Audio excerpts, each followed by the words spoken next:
tardes y bienvenidos a Ocurre Ahora. El día de hoy tenemos un programa muy completo con toda la información que usted necesita conocer. Entre otras cosas, por ejemplo, le vamos a explicar cuál es este cambio que habrá para el control migratorio cuando se renten o alquilen cuartos y viviendas en general, casas, por ejemplo, a ciudadanos extranjeros. Eso viene más adelante en una nota y también el debate, por supuesto, que se ha abierto a raíz de las declaraciones de la presidenta Dina Boluarte esta mañana sobre aplicar la pena de muerte en caso de los violadores de menores de edad.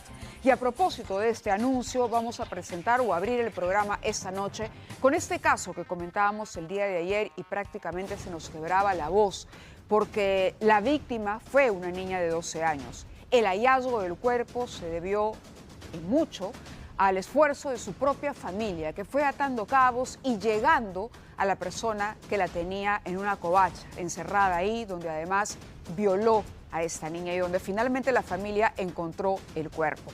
Apareció un nuevo video que retrata los últimos momentos de vida de la joven. Ustedes van a ver, es un video doméstico donde se le ve a ella discutiendo con su madre, que fue el motivo por el cual salió de casa. Vamos con la nota. Son las últimas imágenes con vida de una niña víctima del más atroz de los crímenes. La noche del sábado, la menor de 12 años sale corriendo de su casa seguida por su madre, al parecer tras una tensa discusión para no volver más. El peor de los destinos le esperaba a pocas cuadras, donde fue interceptada por Gerson Alexander Juárez Tapia, el monstruo de la covacha. Un sujeto que llevó a la niña hasta el antro donde vivía, a 1 kilómetro de distancia, para torturarla, abusar de ella y asesinarla, mientras su madre, su padrastro y su abuela la buscaban desesperados la madrugada del domingo.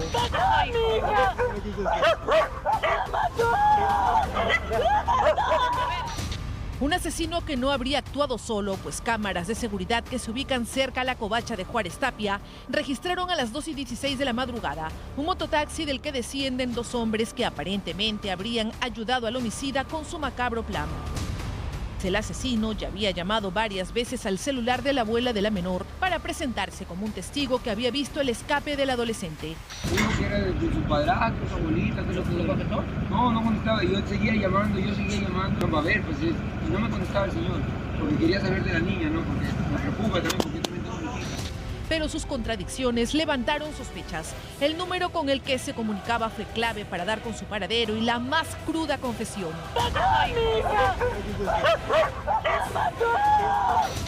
Al ser ubicado, llevó a la madre y a la policía a la covacha donde tenía el cadáver envuelto entre alfombras debajo de su cama.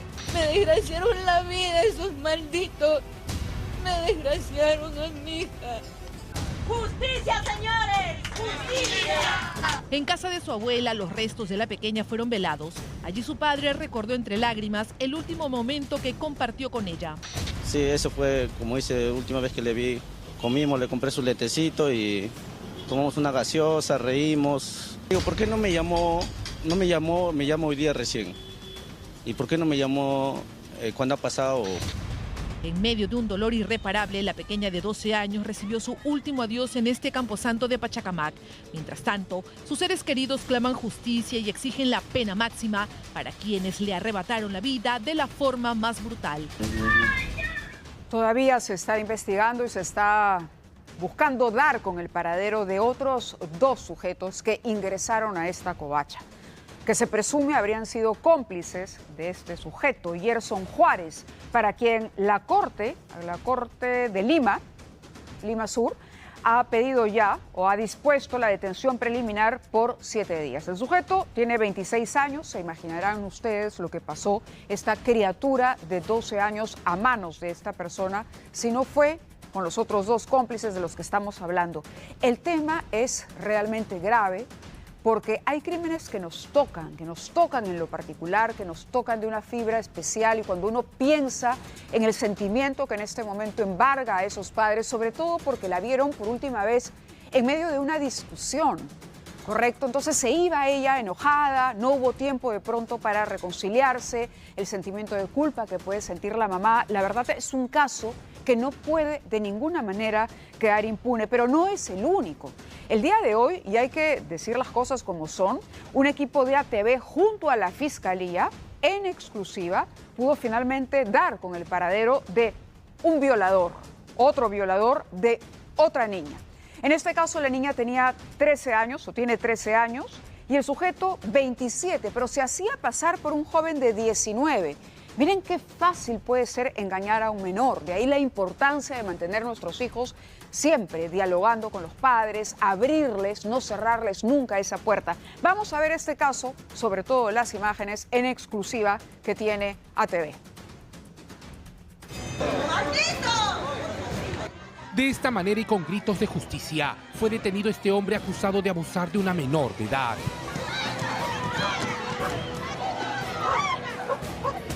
Él es Gustavo Vilca Suárez, de 27 años, un sujeto que con engaños llevó a una niña de 13 años para dar rienda a sus bajos instintos. He sido contactada con él por un Instagram falso, ya diciendo que tenía 19 años. Cámaras de seguridad registraron el momento en el que este pedófilo subió a la menor a un auto de propiedad de su padre para llevarla con engaños primero a un centro comercial en Villa El Salvador. Y luego se la ha llevado a Real Plaza con mentiras, diciendo que vamos a ir al cine, que le hablaba, le comenzaba a entrar más en confianza. En ese lugar habría comprado bebidas alcohólicas para luego llevar a su víctima a un hostal. Este video del recinto da cuenta de la llegada de este hombre acompañado de la menor. Ahí también se nota claramente en la imagen que llevaba una bolsa con bebidas alcohólicas, pero también en la otra parte llevaba un tomatodos para poder combinar algo, no junto con la bebida alcohólica. Es ahí donde, según la víctima, Gustavo Vilca habría abusado de ella luego de perder el conocimiento por el licor que bebió. Ella dice que no quería que tocara su cuerpo, pero él continuaba y el hombre agarró, le ha dado a comprar una botella de agua y le ha subido a la moto y la ha dejado en el mismo lugar donde la ha encontrado, inconsciente, toda variada, toda desvariada. Mi hija no sabía dónde estar, estaba desorientada. La menor fue encontrada luego por sus familiares y después de llevarla a un centro médico, se dirigieron a una comisaría a poner la denuncia. Es así que tras la intervención del Ministerio Público, este sujeto fue ubicado en su casa con una orden de allanamiento. Al principio hizo correr a la policía, pues intentó escapar por la parte trasera del inmueble. ¿Cómo es posible que puedan ayudar a un violador?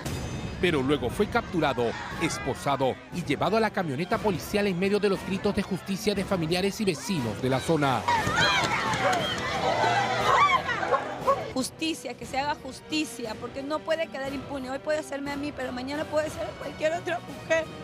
Gustavo Vilca fue llevado a la comisaría de Laderas de Villa y luego al de Pincri de Villa El Salvador para las diligencias correspondientes. Terrible realmente la información con la que estamos abriendo el noticiero hoy, pero corresponde, hay que poner luz sobre esta situación. La presidenta Dina Boluarte se ha pronunciado con relación sobre todo al primer caso, el caso de la menor de 12 años. Y ha dicho que ya es hora, ¿no? Ya es hora de poner en debate la pena de muerte. Pero en el fondo, la presidenta Boluarte, al margen del debate que se pueda hacer, ¿no?, en cualquier momento sobre una medida como esta, que va a suponer un largo trámite, además, primero una reforma constitucional en el Congreso y luego a nivel internacional también otros pasos para desvincularnos de la Convención de Derechos Humanos, por ejemplo, y el Pacto de San José. Pero esto va a tomar mucho tiempo, digamos, considerando que todo el viento sople a favor de la propuesta de la presidenta Boluarte, ¿no?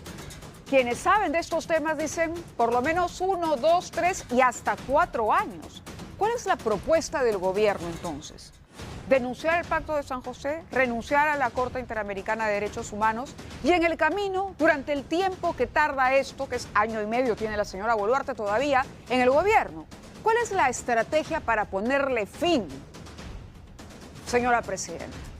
Está claro que, como ha ocurrido, y la historia lo demuestra así, los presidentes con bajo nivel de popularidad recurren a medidas populistas. Está clara la oportunidad. Es evidente qué es lo que se está haciendo, sobre todo cuando escuchamos a ministros que secundan a la presidenta, pero de eso hablaremos más adelante porque este es uno de los casos de 2 que por lo menos está investigando la Fiscalía. Hospital de Moquegua y el otro es el proyecto Lomas de Hilo, donde también se acusa o se investiga a Vizcarra por el cobro de otro millón en sobornos o coimas. ¿Qué ha dicho Martín Vizcarra? Con él no pasa nada. Vamos a escuchar al expresidente. No hay una sola comunicación que se refiere a dinero. Él dice que recoge sobres, que nunca ha verificado que sea dinero. Es absolutamente claro. Él dijo que era evidente que había dinero ahí. Es evidente, es lo que dice, ¿no? Pero no una cosa. ¿Usted rechaza que se haya reunido con Castillo y con Hernández en la casa de su último? Tajantemente. O sea, rechazo tajantemente que haya existido esa reunión en la casa del señor Hernández, donde yo esté con el señor Castillo. Tajantemente. Yo nunca he estado en una reunión en la casa del señor Hernández. Muy bien, bueno, lo va a negar hasta el cansancio, pero la situación se complica para Martín Vizcarra porque está el testimonio de este colaborador eficaz, que era el mejor amigo, entendemos, o uno de los mejores amigos, pero además de los ejecutivos de la compañía a cargo, que también han dicho lo mismo. Demasiada coincidencia, podríamos decir, incluso en el detalle de cómo se produce la entrega de ese dinero. Vamos ahora con el tema que habíamos anunciado antes, la pena de muerte. La presidenta Dina Boluarte anuncia, propone, dice que ya es momento de abordar este tema, porque no podemos permitir que asesinos y violadores de nuestros niños circulen. Es un tema definitivamente polémico, que divide la opinión, como nos va a demostrar Edgar Aguilar en la siguiente nota. Lo que necesito es justicia para mi hija. ¡Justicia! ¡Justicia! ¡Justicia! El llanto ahogado de esta madre hoy retumba en Palacio de Gobierno y estruja la conciencia de todos los peruanos. Que un victimario te diga, ya pues lo hice, ¿no? Lo maté. Como en el caso de la niña. Hoy, pucha, es que hay algo que ya ahí no tiene arreglo. Un violador, muerte. No hay juicio, no hay nada de por medio. Infragante y peor todavía. La pena de muerte vuelve a entrar en debate. Yo estaría de acuerdo, señor. En todo lugar ya no se puede. Hasta un vendedor de gas que se para al lado con una moto, uno ya siente el cuerpo que se te desparrama. Así está la calle, pues. La calle está así, es inseguro. Yo sí, de verdad, yo deseo eso, que lo activen inmediatamente para que tengan miedo esos violadores, esos rateros, esos delincuentes, que hay demasiado. Yo estoy en contra. Inculpan a inocentes, por eso estoy en contra. No, yo estoy en contra.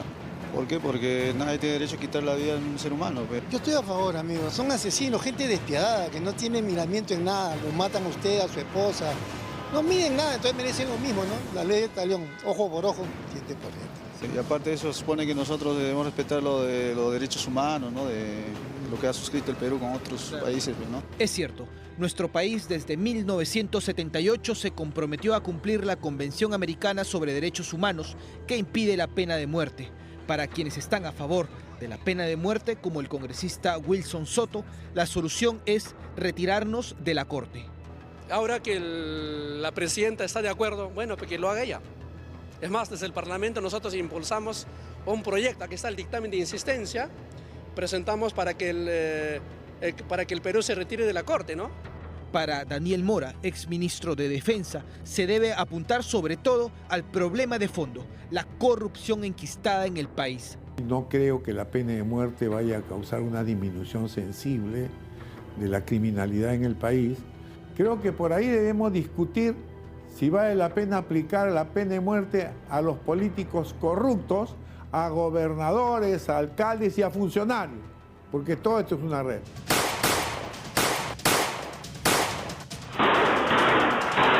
Yo como peruana, a mí me indigna, porque uno se saca la mugre trabajando para salir adelante y lamentablemente lo que ganan muchos se lo llevan fácil. Debe haber la pena de muerte. ¿Por qué? Porque hay muchas violaciones, matanza y no hacemos nada. Yo estoy en contra de la pena de muerte. ¿Por qué? Porque creo que sería como que una escapatoria muy fácil para las criminales que cometen estos crímenes que son muy graves, pues, ¿no?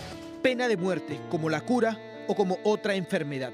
Cada quien lo ve desde su propia óptica, pero todos escuchamos lo mismo. Llanto y más llanto por un lado, promesas y discursos por el otro. El camino legal, el tema primero es un tema polémico, que por supuesto hay gente que cuando ve casos como este dice lo primero, esta persona, me refiero al autor de la violación y de la muerte de una criatura menor de 12 años, pues no merece vivir.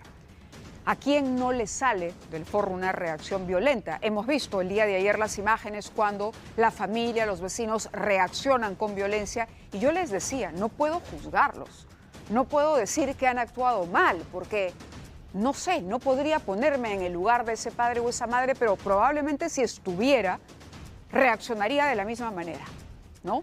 Saldría a matar, probablemente porque estaría completamente fuera de mí. El punto es la oportunidad que escoge la presidenta para plantear, porque este no es un problema de hoy, ya se ha venido discutiendo, ahí está el congresista Soto que tiene un proyecto redactado. El tema es la oportunidad y que no nos engañen, que no nos digan que hoy salimos de la corte y mañana ya se puede matar a los violadores. Eso no es así, hay una serie de candados legales. Además de estudios que demuestran que no necesariamente la aplicación de una medida de esta naturaleza disminuye el número de violaciones, el número de muertes, de asesinatos, porque además se habla de otros delitos, no solo violaciones de menores, se habla de sicarios. Bueno, y el general Mora decía también qué pasa si extendemos la aplicación de pronto a los corruptos, a los alcaldes corruptos, a los presidentes corruptos, porque a veces la corrupción provoca la muerte de muchas personas también. Este es un camino largo. A nivel nacional, por lo menos se requieren 2 legislaturas para cambiar la Constitución.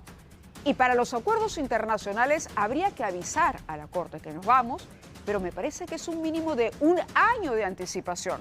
La presidenta tiene 1 año y medio por delante. Entonces uno dice, a ver, y en ese 1 año y medio, mientras el trámite corre, como decía antes de la pausa, entendiendo que todos estén de acuerdo y que finalmente se apruebe en el Congreso, se apruebe, tenga el respaldo político, los ministros han salido a respaldar a la presidenta. ¿No hay plan para detener? O sea, tendremos que esperar. Esa es la oferta de la presidenta. No habrá justicia para esta madre que lo único que pedía es justicia. El ministro del Interior acompaña a la presidenta, pero el ministro del Interior es responsable directo de que esas denuncias, cuando llegan, queden en el papel. Y que no se persiga a esos violadores, que no se les busque. Las familias hacen su propia investigación paralela y dan finalmente. Y descubren quién es el acusado. Tienen la información ahí. Aquí lo hemos visto en reportajes. ¿Cómo? ¿No? Y yo no quiero generalizar, pero el sistema está mal. El sistema funciona mal. El gobierno carece de liderazgo. Y lo hemos dicho desde el primer momento. No hay una estrategia, ni de seguridad para los niños, ni para atender las denuncias de manera célere. En fin, vamos a escuchar a la presidenta Dina Boluarte exactamente lo que dijo ella esta mañana. Es momento de abrir el debate sobre la pena de muerte para violadores de menores. No podemos permitir que en las calles caminen libres tipos como estos. Con el alma dolida quiero extender mis condolencias a la familia de la menor de 12 años que fue cruelmente asesinada. Hago un llamado a las autoridades de justicia, a la Fiscalía y al Poder Judicial. No podemos permitir que este tipo de criminales sigan en las calles o tenga algún tipo de beneficios. No debemos tener ningún tipo de contemplación con quienes se atreven a los niños, a nuestras niñas, que son lo más sagrado, lo más intocable para nuestras familias peruanas. Y la gran pregunta, les decía, es ¿por qué ahora? Este es el primer caso. ¿Por qué no lo propuso cuando asumió la presidencia? O casualidad, hoy, a partir de un caso de muchísimos, la presidenta dice que ya llegó el momento, porque ella lo ha decidido.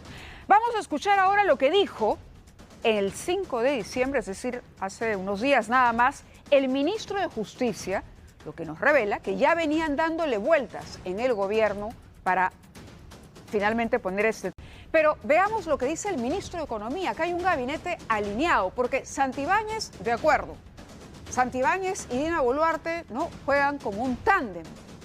El ministro Santibáñez ha dicho sí, por supuesto, claro, él es el responsable, pero como no es capaz de encontrar una solución, sí, pena de muerte, porque yo soy incapaz de ofrecer otra solución y garantizar la seguridad si no es con una pena de muerte. Pero el ministro de Economía dice, además del presupuesto asignado, es necesario contar con el apoyo de instituciones clave, el Congreso de la República, el Poder Judicial, la Fiscalía de la Nación, entre otras. Nuestras niñas y niños son lo más sagrado que tenemos. Hoy, de pronto, y Jaliwarma, digo yo, y el ministro de Desarrollo e Inclusión Social no pensó en los niños, no ha pensado el programa Jaliwarma, que ha tenido todos estos escándalos vinculados a la alimentación que se distribuye en los colegios. La oportunidad es clara, es un manotazo de ahogado de un gobierno que no está haciendo las cosas bien. Hay un tuit más, vamos, del mismo José Arista. Dice, es momento de tomar decisiones. Hoy es el momento, ¿ah? Antes no, antes podíamos obviar las decisiones firmes y abrir el debate de la pena de muerte a violadores de menores de edad. La inseguridad ciudadana nos cuesta 2 puntos del PBI al año. ¿Y acaso toda la inseguridad se restringe a las violaciones de menores de edad? Por eso hemos destinado 3.820 millones en el presupuesto 2025 para acciones destinadas a reducción del crimen, cuando el presupuesto también está bajo la lupa, porque ya sabemos que le cayó, ¿no?, una buena partida a la libertad, a Ayacucho. El señor Acuña, el señor Corima están celebrando lo dadivoso que ha sido el ministro de Economía con sus regiones este año. Vamos a otro tema, porque apareció un cadáver en el Agustino. Es una situación extraña, apareció, pero eso también se supone que es producto del crimen. ¿Y por qué? Porque en medio de un basural encuentran el cadáver de un hombre que además presentaba signos de tortura y tenía un balazo en la cabeza. Lo tiraron, aparentemente, desde un vehículo en marcha. Llegó en mototaxi para botar un saco que contenía un cadáver en medio de un montículo de basura. Este reciclador llegó al cruce de la avenida 1 de Mayo con el jirón San José en el Agustino, pasada las 6 de la mañana. Cámaras de seguridad registraron el momento en el que el vehículo aparece en el lugar, solo con el conductor a bordo. Se estaciona, inspecciona la zona y deja el gran paquete en medio de la basura para luego retirarse por la misma calle por donde llegó. Fueron los trabajadores de un camión de basura los que encontraron la bolsa con el cuerpo. 7:45 más o menos los chicos estaban recogiendo la basura y ahí han encontrado pues el costal. A la hora de levantarlo se han dado cuenta de que había un cuerpo ahí. La policía inmediatamente acordonó la zona, hasta donde llegó un equipo de criminalística para develar que se trataba del cadáver de un hombre, aparentemente de nacionalidad extranjera, que habría muerto de un balazo en la cabeza. Un cuerpo que además presentaba signos de tortura en la espalda y los pies. Lo cierto es que este hallazgo ha encendido las alarmas en los vecinos del barrio de San José, que ahora se encuentran atemorizados. Ya uno tiene el sonido en la moto y ya está cuidándose. A veces matan en otros lugares y por acá lo vienen a botar. Las investigaciones de este caso están en manos del DEPINCLI y del Agustino. Y en Chimbote, vamos a Chimbote ahora. La angustia y la desesperación se reflejaban en el rostro de este conductor que aparece en estas imágenes instantes antes del accidente, luego de que un auto invadiera el carril contrario. Pese al intento de cambiar el rumbo, evidente, el pequeño vehículo no pudo hacer nada para evitar la embestida. Según testigos, las dos unidades, ojo, las dos, iban a excesiva velocidad. Esta escena fue registrada y realmente es aterrador. El auto quedó completamente destrozado, el tráiler sufrió daños menores en el parachoque y milagrosamente el conductor del vehículo fue rescatado con vida entre los fierros retorcidos. Sin embargo, su estado de salud es grave y se encuentra todavía en la unidad de cuidados intensivos. Y el otro tema sobre el que yo me había adelantado, en efecto, es sobre las declaraciones de Susy Sato, que trabajó en Palacio de Gobierno y se encargaba del área de comunicaciones y prensa. Ella ha dicho que en ese lapso en el que la presidenta, en teoría y de acuerdo a lo que ha dicho Alberto Tarola, estuvo, primero se opera la nariz y luego cumple un postoperatorio posterior, ella ha dicho que lo que a ella se le informó, y entendemos por fuentes propias del programa que es lo mismo que se le dijo a todo el personal de Palacio de Gobierno, que la presidenta tenía un problema bronquial. Si usted me lo permite, señor presidente, es que quisiera aclarar que no ha existido ninguna intención de engañar, distraer, ocultar o inventar información que no existía. Informe usted si sostuvo reuniones presenciales con la presidenta de la República, Dina Boluarte Segarra, durante el periodo 28 de junio al 12 de julio de 2023. No sostuve reuniones presenciales con la señora presidenta en ese rango de tiempo. Durante ese periodo, lo que se nos informó y luego se evidenció en el Consejo de Ministros del día 5 de julio es que la señora presidenta estaba afectada por un problema bronquial, problema de salud. Eso fue lo que se nos dijo. Ahí está, bueno, por lo pronto sabemos que al personal de Palacio no se les habló en ningún momento de ninguna cirugía a las fosas nasales o a la nariz, sea estética, médica, no. Simplemente un problema respiratorio, un problema bronquial. En otros asuntos, no más extranjeros sin registro. ¿Qué va a pasar? Se inicia un control migratorio para que los extranjeros que renten casas, departamentos o incluso se alojen en hoteles, presenten y se registren, y aquellos arrendatarios a su vez declaren, ¿no?, finalmente a quién le están alquilando la vivienda. Vamos a ver la nota porque los cambios lo que buscan es combatir estos alquileres de inmuebles que se habían convertido en búnkers. ¿Qué tan eficiente será esto? Es la pregunta que nos hacemos, y Jacqueline Martínez tiene el informe con los detalles. No he traído mi DNI, me he olvidado. ¿Hay algún problema? Mi pareja está llegando en un ratito. Ya normal me das datos. Así de fácil y sencillo es alquilar una habitación de hotel sin presentar documentos. Pero si yo no tengo, normal, no hay problema. Ya normal, ¿verdad? Buscamos una habitación en diversos hostales en el Agustino, La Victoria y Cercado de Lima. Ahora, la escena era una peruana con DNI y un colombiano indocumentado. Lo que pasa es que mi acompañante no tiene documentos. ¿Hay algún problema? Yo sí tengo mis documentos, pero él no. Me registra a mí. Establecimientos que con tal de no perder un cliente no tuvieron presente que desde el 2015 se debe pedir documentos a ciudadanos peruanos de manera obligatoria y que ahora el Decreto Supremo 2011-2024 establece que se debe identificar a ciudadanos extranjeros a través de la web de Migraciones. Podrá hacer el registro, pero de forma manual. Solamente con los datos. Solamente con los datos, ¿no? Pero sí es una obligación, porque está en la norma del MINCETUR, el registro de esta persona o solicitar la identificación de esta persona. Una norma que también aplica a quienes alquilan un inmueble. En comparación a la ficha de hostales y hoteles, la de arrendamiento exige menos información dado que la permanencia es de mayor plazo. Es así que llegamos a esta vivienda en el Agustino. La figura era la misma, peruana y un colombiano, pero ahora en busca de un mini departamento. Raúl Jiménez. No, Raúl Jiménez. ¿Pero hay algún problema si es que no tiene aún papeles? Está en proceso, pues. Necesito yo su carnet de tallería o su PTT, y si no tiene, pues su carnet de Colombia. A esta pareja de esposos, la lección ha quedado aprendida. 5 años atrás, su vivienda habría sido utilizada por mafias llaneras para convertirlas en su búnker, según nos ha confesado esta ex inquilina.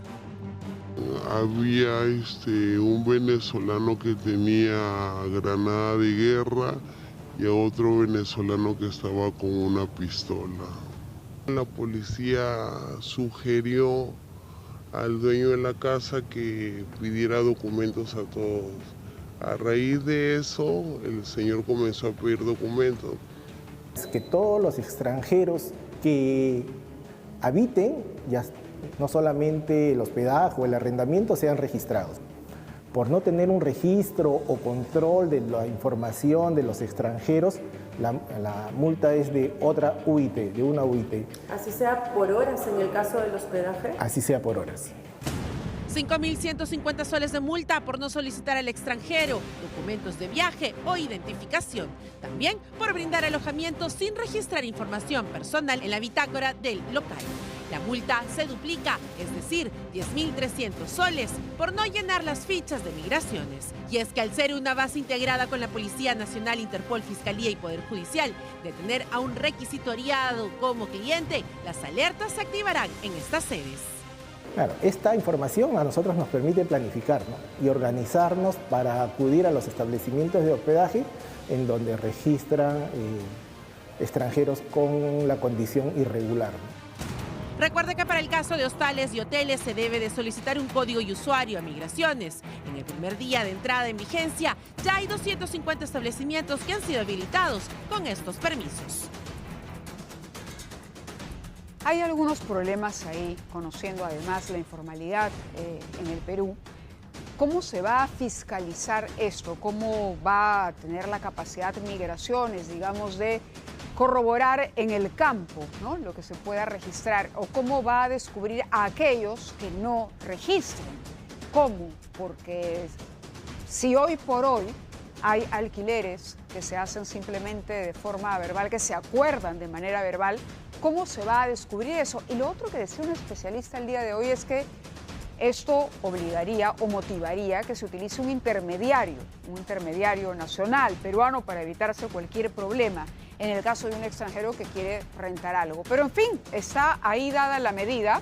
Pero si usted alquila viviendas y quiere conocer un poco más, si quiere saber y quiere registrar finalmente esa actividad, tenemos aquí el portal de Migraciones, es correcto, el registro de hospedaje y arrendamiento para extranjeros. Ahí está la página, registro huéspedes, dice, registro.huéspedes. Ya, registro huéspedes, todo junto, punto, migraciones.gov.p. Esa es la página. Y ustedes llenan los datos, así este formulario que está apareciendo ahora aquí detrás mío y que compartimos con ustedes en la pantalla. Muy bien, vamos con lo que ocurrió en San Martín de Porres. Cayó un sujeto que disparó en un enfrentamiento entre vándalos con camisetas de los dos equipos más populares del país, y que producto de esto dejó a 2 menores seriamente heridos. Como se recuerda, el barrio de Nocheto, en el Agustino, fue escenario de una batalla campal el pasado 17 de febrero. Luigi Antonio González Pérez, alias el Loco Luigi, totalmente enardecido en la zona de sus eternos rivales, disparó a diestra y siniestra. 2 adolescentes fueron las víctimas. El pistolero huyó, se fue del país, pero regresó creyendo que la justicia se había olvidado de él, pero no. Cayó en manos de la policía y no le quedó otra que confesar finalmente el delito cometido. ¿Qué? ¿Lo botaron? ¿Cómo es eso? Te impactó una bala en la pierna. Las clases escolares están a punto de terminar. Es por ello que Senati ha lanzado las Vacaciones Tecnológicas 2025. Lo que buscamos con esos talleres es que los chicos tengan un espacio de recreación, relajación, porque han tenido un año escolar intenso, ¿no? Entonces esos talleres les permite divertirse, pero a la vez aprender. Gracias a sus modalidades presencial y remota, niños y adolescentes entre 7 y 16 años de todo el Perú podrán elegir entre 8 especialidades con tecnología de punta, aprendiendo robótica con Lego o convirtiéndose en un mini arquitecto con Minecraft. Por eso que también tenemos, por ejemplo, talleres de realidad aumentada, el taller que te decía de inteligencia artificial, ¿no? Son cosas que están muy a la vanguardia y que los chicos ya necesitan ir conociendo para que luego todo les sea mucho más familiar, ¿no? Libera el genio que llevas dentro con las Vacaciones Tecnológicas 2025 de Senati. Los invito a que entren a nuestra página, que ingresen vacacionesensenati.com para que con toda la oferta que hay, y sé que van a encontrar una alternativa en línea con lo que los chicos quieren hacer este verano, ¿no?